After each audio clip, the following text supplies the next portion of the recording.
Welcome back, you guys. Hope you had a good holiday season. I did, and it was awesome being able to be around family and just to get away from things and just kind of decompress and think about life. And it's good, guys. I know a lot of you might be maybe not super close to your family, or maybe you don't want to go home for the holidays, but just something to think about, if at all possible, at least stop in, say hi. And I know why a lot of you guys might not feel this way, and it's because sometimes it's like you have to fit in with everything around you. Life is like that for a lot of guys, and for women too, but I understand, the male brain better and just how we are. And this is why a lot of guys turn to sports, and this is why they turn to keeping up with their favorite teams. And again, there's nothing wrong with that, but I see this hyper obsession in a lot of men to fit in, and they'll follow their favorite sports teams and they'll follow their favorite whatever, and they're putting all this time and energy into analyzing, into watching, into learning about something that essentially another man or another group of men is doing. And if you're a sports fan, I hate to dog on you, but it's just something that I see across the board, right? There's nothing wrong with your favorite sports team. Again, that's not the point. The point is, are you invested into your own life? You see, you weren't meant to fit in. You were meant to stand out. Guys, you have to have this mindset. Men these days, we feel like we have to conform and we have to bend over backwards and we have to become what the world wants us to be. And I don't think this is coincidence. I think this is part of the plan, the powers that be. If you believe in dark powers, high powers, principalities, right? I believe that there's a spiritual realm, and I believe that there's a lot of things that are influencing our modern day society. And a lot of men likely find themselves in one of three camps. One is to fit in, right? Stay within the lines, fit in, be a stand-up member of society, and just do what everybody else is doing. The other guy, he is completely against this. He's pretty much an anarchist, right? And there's lots of different types of this, but this could be the guy who wants to be a gangbanger, the guy who wants to be part of, some street clique, or a group of the bad guys, right? Because they're the ones who get to make the rules. I'm being very surface level with this stuff because there's so many different shades, guys. The world is really not black and white as they try to make it seem. But in many ways, a lot of guys are finding that they really want to fit into a third group. Maybe you have been doing this, maybe you are trying to, maybe you find yourself falling into one of the other two, but then you want to be this third group. And this third group, guys, is the guy that sees what's going on. He's aware of what's going on, aware of his surroundings, and he understands that, yes, he's got to play by some of the rules, right? I'm not saying be a law breaker. I'm not saying be an anarchist. I'm not saying this at all. Most laws are actually beneficial, especially if you're in a Western society, right? A lot of people have this anti-law, anti-rule, I'm going to do what I want. And we're seeing how that's destroying society, right? It destroys families, it destroys societies. There's no law and order. You have to have that to an extent, right? Now, obviously, if, the laws become something that goes against, God's law, right? That's a different story. But for the most part, I think a lot of guys want to fit into this third category of going their way, of not fitting in, of making space for what they want. Because I don't believe, if you're watching this video, I don't believe you were meant to fit in. I certainly don't think I was meant to fit in. I've tried it. I've tried, being the guy who just does his own thing, lives his own life, doesn't care about the rules. And I've been the other guy who, tries to stay within the lines and is all square. It's not for me. Maybe it is for somebody. Maybe some people find comfort in that, but I don't think so. I think if you're watching this video, you could be 15, you could be 85, and you could have something that you feel like you need to contribute to the world. I see so many men, guys of all ages, right? Everywhere I go, you see it in the way they talk, the way they walk, the way they hold themselves, the way that they, project themselves into the world. That there's no healthy confidence there. A lot of people say you need to have pride. Well, I think pride ultimately is a bad thing, because pride is like putting yourself in front of others. There's this dual idea of pride. Pride is like, okay, having pride in your country. It's having this sense of, patriotism or proud of something. But true pride is not something you want to go for, because pride is the downfall of man. There's pride before a fall, right? You can be the man for years and years and years, but you can gain the whole world and lose your soul. And I don't think God is calling us to follow that path. I really don't. Maybe you believe in God, maybe you don't. I believe that there is God. I believe in Jesus Christ. I believe that he is the Son of God. And I believe he rose from the dead, and that if you confess with your mouth and you believe in your heart that Jesus is Lord, that he raised from the dead, that you'll be saved. And a lot of people want to overcomplicate life. And I think if we started there, it would make a lot more sense.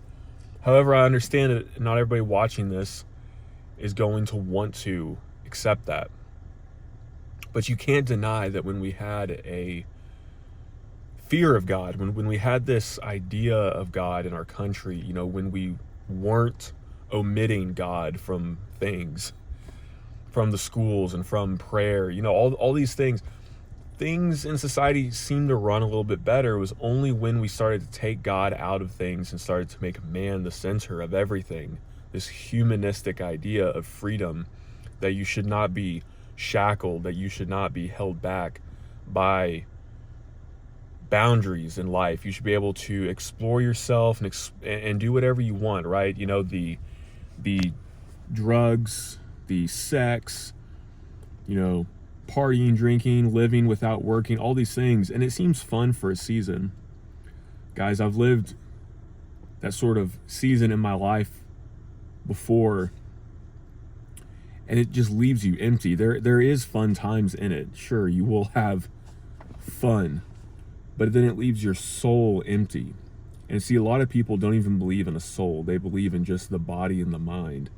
And they're ignoring so much more. Some people believe in the heart, right? I think the heart, there's this idea of courage. There's this idea of something better than what is in your mind, if that makes sense, right? It's like when you're in a war, when you're in a battle, when there's really no time to think, it's your heart, it's your courage, it's your guts, right? That's why the Bible, a lot of times it says, men, gird yourselves, gird your loins. And a lot of guys are like, what? And a lot of translations don't say that anymore, right? They might say something like, strengthen your arms. But I think girding your loins is extremely, extremely important thing. We've over-sexualized everything, and we've perverted it, and we've made it a joke. But, let's be real. Most of everybody is going to have sexual organs, right?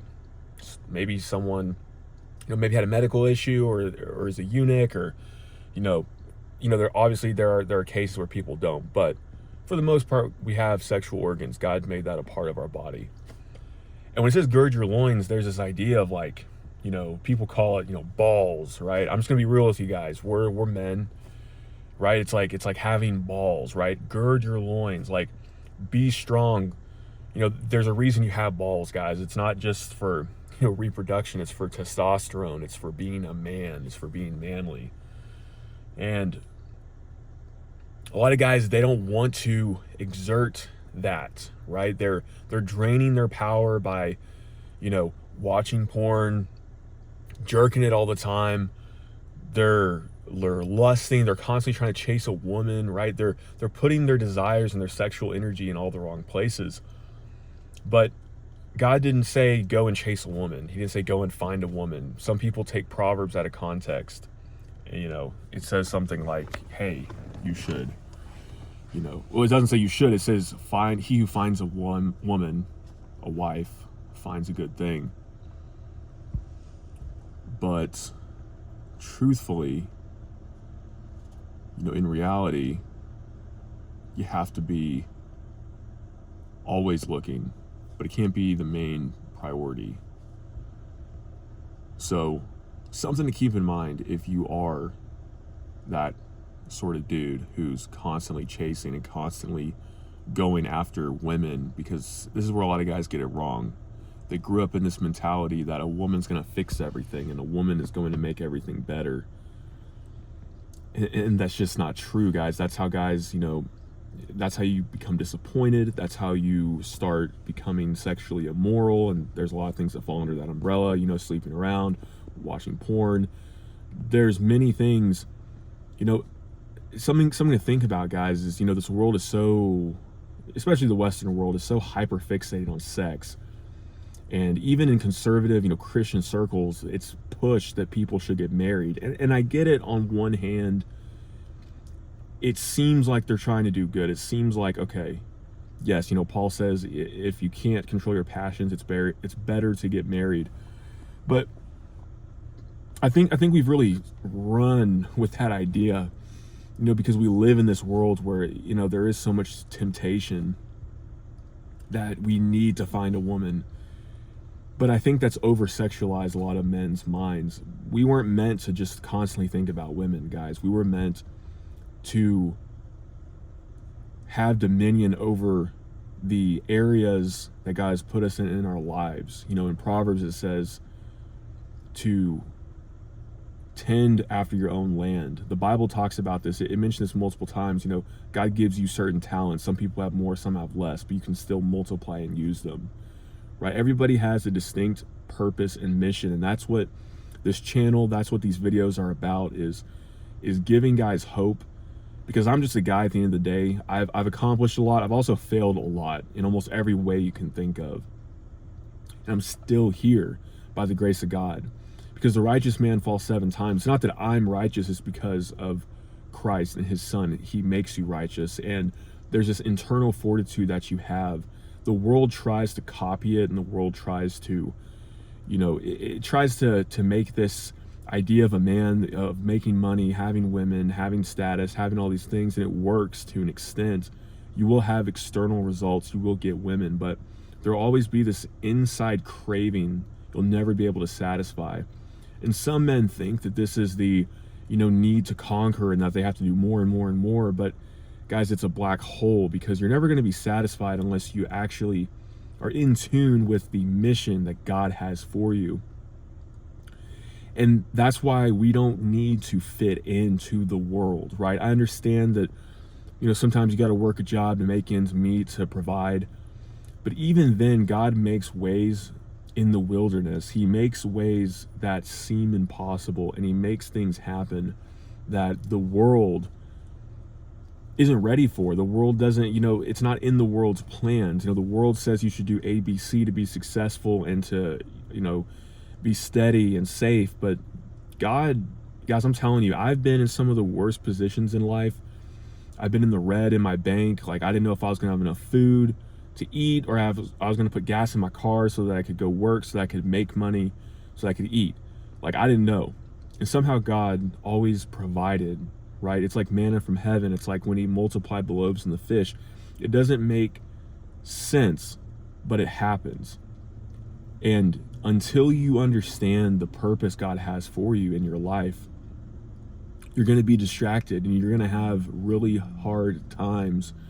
You know, making these videos, for instance, is something that I really enjoy, but it's also something that I put off. It's also something that, believe it or not, I have anxiety about, but it's something I actually feel called to do. Because if I can just reach one person and make a difference in one person's life, that's all that it takes. And as men, we need to have that idea. Again, the world has this idea of, you know, be valuable. Okay, great. You know, provide value. Okay, great. But we as men, you know, if you have this mindset of God, if you know that there's more than what this world is trying to offer, and that you know, you feel this calling within you. It's not a coincidence, right? God is calling you for a purpose, and maybe that's just to reach one person where you're at. But I believe that God multiplies, and I believe that if you stay with him, that he will continue to multiply, and he'll continue to sow, and that you'll continue to be salt and light. The problem is, I found, and maybe I'm just speaking for myself here, if you guys can relate, let me know in the comments. But when I'm not, let's say, making these videos and I have the time to, like, legitimately, but I procrastinate, or I'm just, anxious, or I'm like, oh, I don't know if I'm gonna have the right words, I don't know what to talk about. When I start getting in my head about things and not just doing what God has told me to do, again, using that heart, girding my loins, if I'm not doing that, then I get distracted, I get tempted, I fall. It's because I'm becoming prideful and selfish, and it's all about me. As men, it needs to be more than us. Again, the world doesn't want to tell you that. The world wants to tell you that it's all about you and your feelings, and to use women and to use people and to do whatever it takes to get what you want. But guys, if we're all doing that, the world's going to burn down very, very quickly. The idea is to build one another up as we're building ourselves up, right? I'm not saying be a doormat. I'm not saying just live your life being a slave for everybody, but you should have this mindset of a servant, right? You should be this servant-minded individual where, it's almost like, the best way I know how to describe it is imagine yourself as equal to everybody. I'm not talking about socialism. I'm talking about on a spiritual level. I'm talking, you don't consider yourself intrinsically higher than someone else. This is full awakening. People talk about spiritual awakening. People talk about all this stuff. Guys, humans, every single human has a soul, and every single soul is valuable to God. We're all made in the image of God. And you might say there's some people who are, this or that, but I'm here to tell you that every single person has a soul. The minute you start thinking that you're above somebody else, of course, that's when pride kicks in, but that's when you think you're superior. That's when you start treating people poorly. We're in this day and age now where people either think that they deserve to be treated poorly, or that they're better than everybody else. And it's creating a huge chasm, a huge divide in society and life. And it's good men who are willing to stand up and do something about this that are going to change things. It's good men who are confident in who God made them to be with their abilities that are going to change things. So don't fit in. Stop trying to fit in with the world around you. If I'm resonating with you, let me know in the comments. I read all the comments. I try to respond to all of them, guys. I'm here for you because I know what it's like. I know what it's like to sometimes feel super lost and alone. And truly only Christ can give you that purpose. And, I, in some ways, feel called to be like a sort of life coach and to help you guys out, kind of like a big brother. That's just how I've always been. I've always been a big brother, but I've always just had that mindset of like, I don't want to get to the finish line alone. I want everybody to max out their potential, right? I want everybody to go ultra instinct, right? I want everybody to reach their maximum power level, right? I know it sounds cheesy, but I want you guys to know that you are meant for something unique and special. And it's the men who know that, who walk in, God gives us the tools. A lot of people, especially a lot of conservative people, might want to sit back and be like, okay, I'm just going to wait. I'm just going to pray and God's going to hand me everything. But, you read the Gospels, you read, Matthew, Mark, Luke, and John, you read about Christ, and Christ tells us to get up. He tells us to act. He tells us to move. And I believe, and maybe I'm completely wrong about this, but the scriptures appear to say one thing. I believe that Christ, he does afford us much grace. God gives us much grace. The Holy Spirit is with us. He advocates, he comforts us, he strengthens us. However, we are also called to act and to use our talents wisely, to live life a certain way, to act. God, I like to think of it as like we're like little children. And this is why I think Christ said you need to become like little children before the Father. A lot of guys don't want to hear this because they want to, As men, we think we know it all. We think we have all the answers. We can rationalize it. We can think through it. We can do it. We can grit our way through it. But true freedom actually comes from thinking, praying, looking to God as your Father, thinking of your soul as like you are a child, that you are awestruck by God, that you are enamored, that you're running after him, that you're having this childlike wonder, because when you do that, God teaches you. You have that mindset of always learning, right? Of knowing that he is your Father and that he has the perfect mission and task for you at hand. And a lot of times I believe God shows us exactly what we need to do. We always pray to God, God, please deliver me from this. Please deliver me from this. Paul prayed, he implored of the Lord 3 times to take away this thorn in his side. And there's a lot of debate on what this thorn is. But I believe that there is a lot of things in the Bible are open to interpretation, because maybe it was physical, maybe it was spiritual, maybe it was emotional, maybe it was mental, right? Maybe it was, maybe he was dealing with lust, right? Maybe he was dealing with, alcohol. We don't know, but there was something Paul was struggling with. And the Lord said to him, my grace is sufficient for you, for my power is made perfect in weakness. And that's like mind-blowing, but we got to think of it like that. We have to think of it like, okay, all right, God, like, I'm going to ask you for help. You've given me the blueprint in the Bible. You've wrote these things on my heart and in my mind. I know what I need to do. I know that your grace is sufficient for me, because your power is made perfect in weakness. It's when we start to grasp, we start to hold on, we start to claw, we start to figure it out ourselves, when we try to do the answers, when we try to do it our way. Guys, we know the answers. God calls us to run from sin, right? Run from sexual immorality, run from it, right?